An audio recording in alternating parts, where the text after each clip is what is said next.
A lot of you have been using rice water for a while, with great results and a whole lot of length retention. But I've gotten a few comments and messages from some of you saying that rice water is starting to make your hair feel stiff and dry.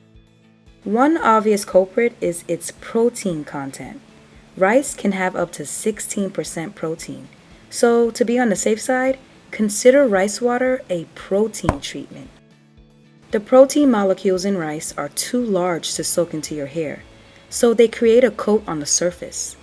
This is not necessarily a bad thing, but too much too often can block your hair from receiving moisture. So when it comes to rice water, I'm not a big fan of those multi-day challenges. The main reason why rice water helps you retain length is because it leaves a thick protective coat around your hair strands that stops them from breaking as much.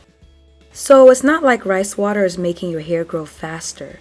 It's just stopping your hair from breaking, so the growth you naturally have is kept and retained.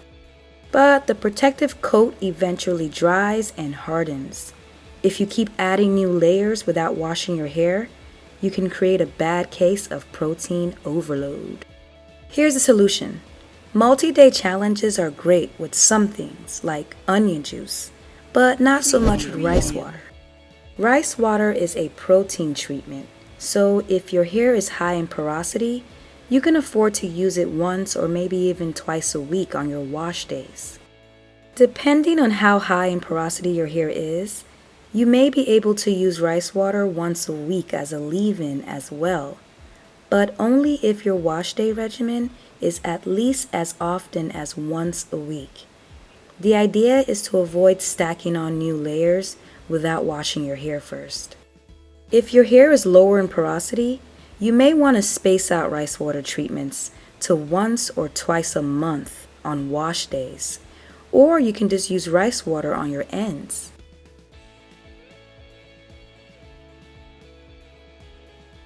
Another culprit is starch.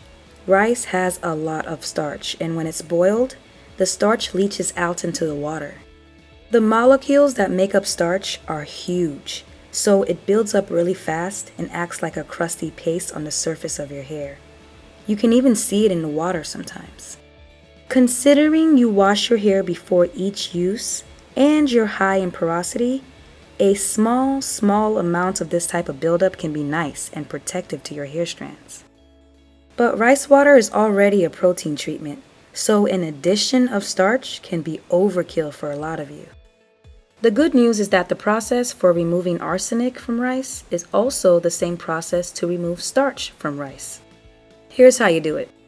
Stick with brown or black rice. They have the most hair-loving nutrients and minerals. I'm using black rice. Wash the rice until the water is clear. I'm using 1 cup of rice. Add your rice and at least 6 times of water to a pot. Then bring it to a boil. The small thing you just did leached out a whole lot of heavy metals like arsenic and starch. We'll call this arsenic starch water. Now that's out the way, you can eat this rice or use it to make rice water. Below is a link to a video that has instructions for 3 different ways to prepare a rice water hair treatment.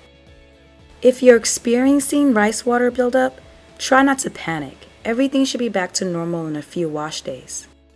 Stick to moisturizing and lubricating treatments and conditioners for a while, and avoid protein or strengthening treatments until your hair is back to normal. Wear your hair in low manipulation styles, and focus on keeping your hair from drying out. If your hair was thriving on rice water before this, don't let this small setback discourage you. Make small adjustments and try again. As always, thanks for watching. See you in the next video.